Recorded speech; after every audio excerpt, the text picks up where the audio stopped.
here. This is Shreyas, Lakshmi and Siti taking you through the journey of the celebrations of National Science Day. Science is fact. Just as houses are made of stone, so is science made of facts. But a pile of stone is not a house, and a collection of facts is not necessarily science. Yes, friends, today, the 28th February, is celebrated as National Science Day all over the globe. To commence this beautiful occasion, I call upon Nidhi DM of Class 6A to present the welcome address. A very good morning, respected Principal Sir, beloved Vice Principal Ma'am, dearest teachers, and my talented schoolmates. Today, we are all gathered here to join the celebrations of the National Science Day. What is science? Is it the analysis of the world around us? Is it an inquiry into the world unknown, or is it the thirst for knowledge of the human mind? Sir Albert Einstein quoted, "The more I learn about this world, the more I hope to God for inspiration." Another scientist said that we realize God through science. So, let us all make science our religion and discover, invent and explore to make our world a better place for years to come. Thank you and have a nice day. Thank you, Nidhi. We are delighted by the rainbow, aren't we? We see it in shades of red, orange, yellow, green, blue, indigo, and violet. The white ray of the sun includes all these colors. When a beam of sunlight is passed through a glass prism, a patch of these color bands are seen. This is called the spectrum. And now, do you know which famous scientist discovered the spectrum? Yes, it is the most eminent scientist, Sir C.V. Raman. I now request our respected Principal Sir and beloved VP Ma'am to garland the portrait of Sir C.V. Raman, marking the beginning of this celebration.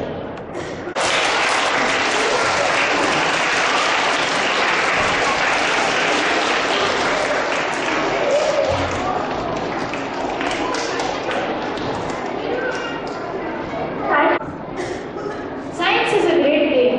It is refreshing and entertaining.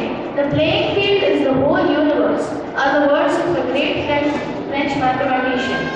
What is science? What is the significance of science? Why is science so important in our life? To tell us the significance of this day, I call upon Nikita and Akshat of Class 6C. Good morning. I am Akshat of Class 6C, and today I am going to talk about C.V. Raman. Sir Chandrasekhara Venkata Raman was born at Tiruchirappalli, Madras in 1888. His parents were Chandrasekhar Iyer and Parvati Amal. He was second of the 8 children. In 1913, Raman took up the newly created Poland professorship in physics at the University in Calcutta. In 1929, he was the president of the 6th session of the Indian Science Congress. In 1930, he was so sure of winning the Nobel Prize that he booked tickets in July even though the prizes were to be announced in September. He would scan each day's newspaper for the announcement of the prizes, tossing it away if it did not contain the announcement. He had won the Nobel Prize for discovering the Raman effect. He was the first non-white to win a Nobel Prize. In 1941, he was awarded the Franklin Medal. Raman finally retired in 1948. In 1957, he was awarded the Bharat Ratna Award. In 1970, Raman died at the age of 82. Thank you. Over to Nikita. Good morning to one and all present here. I am Nikita here to tell you the importance of today. In India, every year, 28th February is celebrated as National Science Day. National Science Day is commemorated in the honor of Sir C.V. Raman for his legacy, who discovered the Raman effect on 28th February 1928. It was on this day when the great physicist Sir C.V. Raman discovered the Raman effect while working in the laboratory of the Indian Association for the Cultivation of Science. It was a great achievement, and for that he received the Nobel Prize. And this was the first Nobel Prize for India. Hence, this day This day is of great importance for all the Indian science and scientific community. In 1986, the NTSC took the initiative to get the government of India to designate 28th February as the National Science Day, which is now celebrated all over the country in schools, colleges, universities and other academic, scientific, technical, medical and research institutions. On the first occasion of the National Science Day, NCSTC announced Institute of National Science Awards for recognizing outstanding efforts in the area of science communication and popularization, which have been annually given since 1988. Besides commemorating the events, National Science Day has several objectives. Here are few of them. National Science Day gives an opportunity to bring the issues of science onto the center stage. It highlights the contribution of science to humankind in the domains of disease eradication, space exploration, energy production, information technology, etc. It emphasizes where technology's impact on agriculture, environment, health industry, and medicine. It motivates to inculcate scientific temper among the school children. With focusing on these objectives, many events are organized. Prominent institutes have come forward for the celebration with remarkable programs. Eminent scientists on the present day give seminars on the most happening events. Thank you.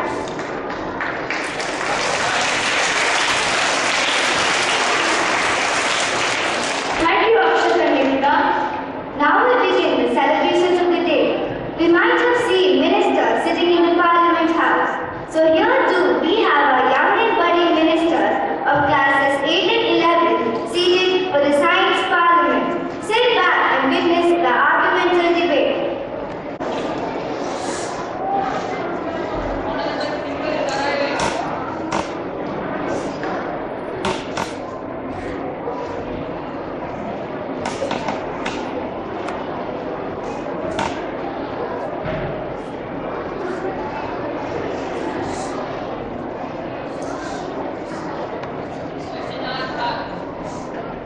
Question 1, MP Lakshmi.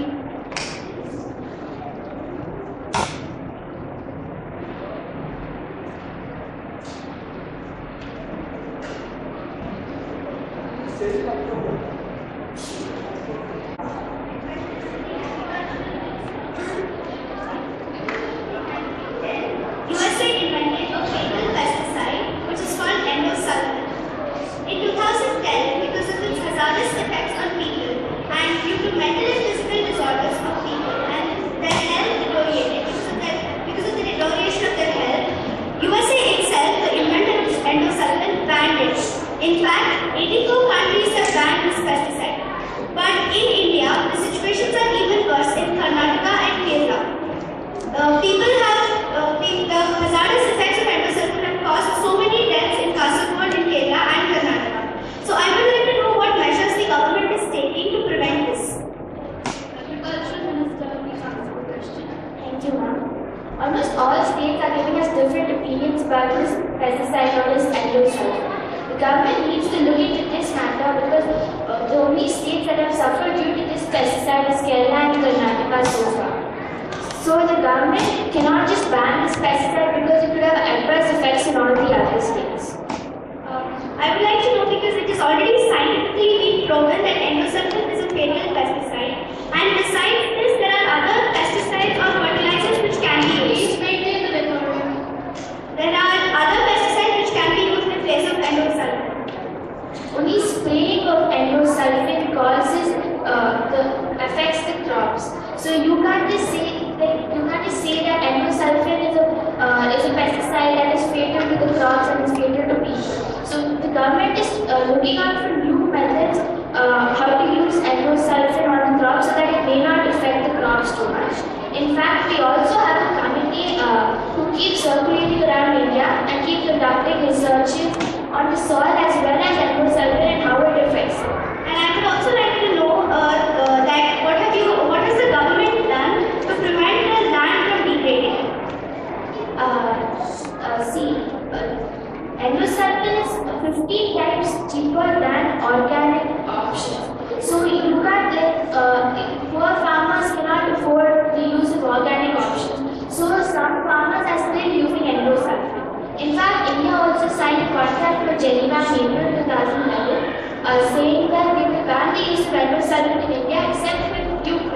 because they require the nutrients present in endosulfan. There are other pesticides which contain the nutrients present in endosulfan. And one more thing which I would like to say is that people are more important than money. Yes, people are more important than money. Then how can you expect poor farmers to afford pesticides that are 15 times more costlier than endosulfan?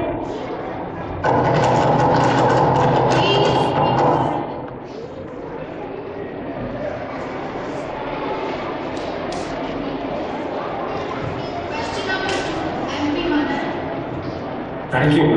My question is to the Honorable Minister of Defense. The world, as we know it, is currently spending billions on research and development. An issue I want to highlight is the ASAT capability of countries, that is the anti-satellite capabilities, which have been achieved by USA and China. I want to pose a question. How far are we to achieve this capability? Since we have spent vast amount of money for space assets and satellites, and could destroy the entire economy if you lose a satellite or so. What are the protective measures you have taken, and how safe are the satellites actually?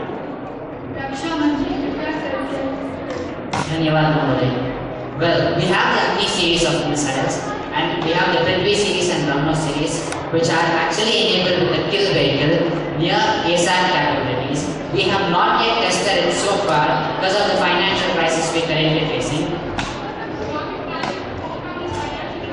Sure, I'll answer your question later. Let's come to it. Well, so what we are actually doing is we are using our Russian collaborated aircraft Sukhoi to launch an air-to-air attack on the satellite. In such case, and in case of the protection of our satellites, we are quite safe because most of our satellites are in foreign collaborations with Soviet Union and Russian Union. So suppose if there is any other foreign country attacking our satellite, it will not only degrade our economy, but the economy of almost whole of the world. So they will generally take a step back to shoot up our satellites. In that case, it's pretty much safe. According to reliable data, the Defense Ministry has been witnessing a great deal of difficulty in spending its full budget, especially the capital portion, which is meant for the procurement of hardware for the armed forces. As a result, the progress in modernization has been way behind the desired level, and funds amounting to billions of dollars are being surrendered at the end of each fiscal year. So I don't understand how the issue of financial crisis comes into the mix. Can you please explain this? Well, you asked a really good question, but I guess it should be something which should be posed against the financial minister. And in spite of that, we had many talks, and yet the positive outcome was the thing which we got in the end of our talks. Actually, the financial debt which we had 5 years earlier was completely decreased up to 50%. And the debt we had is all because of your corruption. The last time you were the last minister that you were the ruling party at that time. We were not the ruling party 5 years ago. It was you. It was you who was ruling. It was you who were involved in the 2G scam, the 3G scam, and responsible for all the corruption. And because of your deed, the whole not the answer to my question. The whole country is not the answer to my question. But the answer to your question. Demand an answer immediately. Sure. No arguments, please. We will nullify the effect completely if the next time you won't come into power, because we know that every time you come into power, you create some economic problem. Every great economic crisis India has faced is all because of your party. And in spite of that, you've been ruling, Minister Ji. In spite of that, for your information, whenever we've come into power, we have seen that all the financial crises have been decreased to their utmost extent. We have to continue even till now.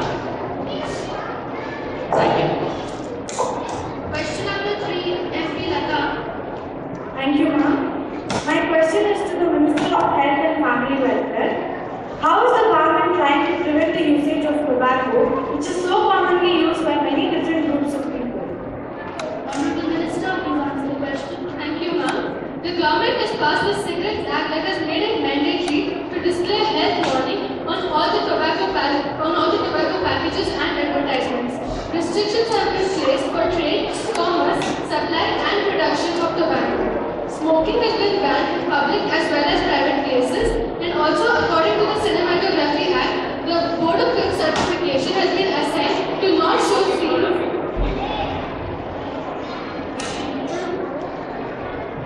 I would like to ask the health minister that. I'm sure you have taken all these steps. But what about the north and northeastern state where the conventional use of tobacco is not used? There are medicinal practices of tobacco are used. So how is the government planning to reduce the use of tobacco in those places which are remote and cannot be accessed by normal media groups?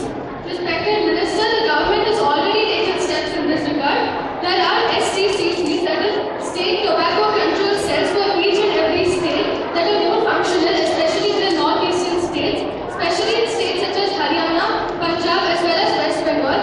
The STCCs have collaborated with the World Health Organization and organized many seminars for the common people's benefit.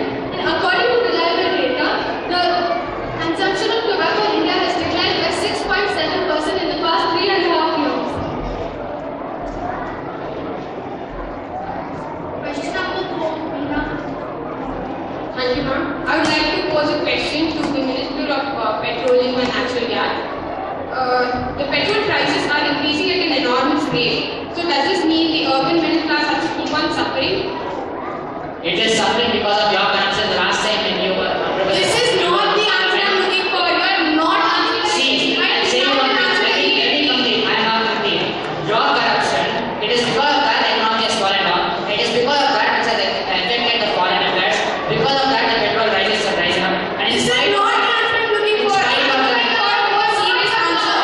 Please get the question out. Yeah, it is posed to the petroleum minister. yeah, sure. And the petroleum minister has taken more seriously this issue and he solved the problem in a better way. So you are not You able to do not solve handle the it. question now. I can. The point of handling the That's question. because we have collaborated and we are doing it.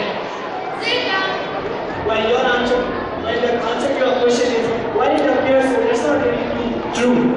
Much of the economic gains the country has made in the last 20 years has benefited nearly poor people. Look at the people in salary level now in the past 5 years. On an average, the pay hike is between 10 to 15%, and the inflation rate is about 10%. We are getting more in real terms. People are confused with their own economic growth rate. That's why it is known as the real growth. In short, middle class people have enjoyed much more benefits than us. What about that? Yes? It's better than yours, English. Question 5, Aranya. Thank you. My question is, will the Minister of Earth Sciences be pleased to state whether India and Norway are working together for the joint polar research, and if so, then what are its details? Dhanyavad, Modi. Yes, an MOU has been signed on the 1st July 2008 between the National Center for Antarctica, Goa, and Autonomous Institute under the Ministry, and between the Norwegian Polar Institute on cooperation in polar research. The cooperation is primarily in the following fields of science research in both the Arctic and the Antarctic regions: atmospheric physics and chemistry, biogeochemistry or sea ice evolution, and the glaciological studies. Question number 6, Shivani. Thank you, ma'am. My question is to Minister of Renewable and Non-Renewable Resources. What are the steps taken by the government to reduce the price of electricity and to make use of solar energy? Thank you, ma'am. Our Prime Minister has approved $90 billion plan to make our country a global leader. Over the next 3 decades, our ambition college will see a massive expansion in installed solar capacity and aim to reduce the price of electricity generated from solar energy to match that of the fossil fuel companies. Question 7, MP Mani. Thank you, ma'am. My question is to the Honorable Minister of Defense. You currently know that nuclear power energy has been the most debatable yet the most booming source of energy used by countries up today. I would like to pose a question in this regard. How self-reliant are we in nuclear energy? How many nuclear reactors do you think India needs to meet its power crisis, to overcome its power crisis? Thank you, ma'am. Well, we have pretty many nuclear reactors, and there is an upcoming nuclear reactors in Andhra Pradesh and Jharkhand. We have many foreign collaborations with Australia, American Union, and Russian Union, so that we can find quality uranium, and we included even better structural engineers for the development of our infrastructure. and our efficiency in nuclear power has increased from 0.29% to 0.47%. A question in this regard again. Honorable Minister has told he has well-structured engineers. Look what the case happened in Japan. As you see, I have a couple of pictures regarding the nuclear disaster which happened in Japan recently, the nuclear meltdown, which is simply close to the Chechnya disaster which happened in Russia. My question is, after this disaster and the goodwill of protest, as you might have heard, what is the government's view on nuclear energy after these two incidents? How are we approaching this topic of nuclear energy now? How can you tell surely that our nuclear power plants are safe, even when Japan thought they were safe? Well, thank you. Well, I said that I prepared structural engineers, but that's for India, not for Japan. And moreover, what I want to say is, we have recruited structural engineers, better structural engineers from foreign countries after this issue, and then the major thing we are focusing on is better infrastructure such that even the workers are not going to be affected by the nuclear reactors. So what I want to say in the beginning is there are around 250 nuclear reactors all over the world and 82 countries have them. And amongst these things, there are only 3 major nuclear incidents that are taking place in the world. So I can say that we can make it more safer and more precise. And we are concentrating on that point where we can make it more safe in our country. And we are sure that it will come up with it. Question number 8. Thank you, ma'am. My question is again to the Minister of Health and Family Welfare. The vector-borne diseases are so common these days and many people are victims of it. Has the government taken any preventive measures? If yes, name them. If no, when is the government planning to take the necessary steps? Yes, respected Minister, the government has taken many steps in this regard. In a view to control the vector-borne diseases, bylaws have been passed throughout the country, and under these laws, no person shall maintain within his premises any collection of standing or flowing stagnant water in which the mosquitoes will breed or are likely to feed. And also, Section 371 of the DMC, that is Delhi Municipal Corporation Act, enjoins upon all medicinal practitioners and other persons to give information regarding the existence of such diseases. And if severe actions are not taken, it is a punishable crime. Thank you. Question number 9. Thank you, ma'am. I have another question for the Minister of Petroleum and Coal, and this time it's only for him. Petrol is a commodity which is essential for almost every common man. So the uppermost question that arises in the mind of every Indian, what is the price rise, petrol's price rise, week after week, is a question which I would like to ask. Will petrol prices rise in India? Well, in coming months, it can be that the government is very well to use subsidy laws. That's because of laws the government makes.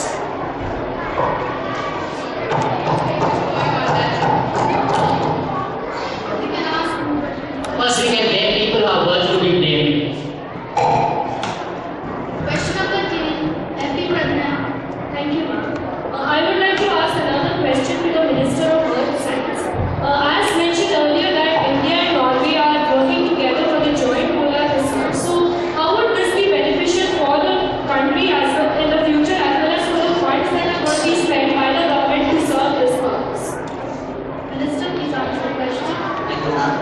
Cooperation will give a much needed bi-hemispherical approach to our polar science programs.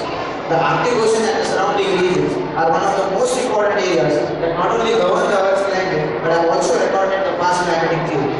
The ministry has been undertaking scientific research in the Arctic areas based on the disciplines of atmospheric sciences and glaciology.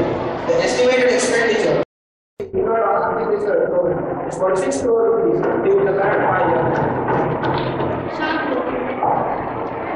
Question number 11. MP Shikwani. Thank you, ma'am. My question is again to the Minister of Renewable and Non-Renewable Resources. Is Indian Civilian Nuclear Program completely separate from its weapons program?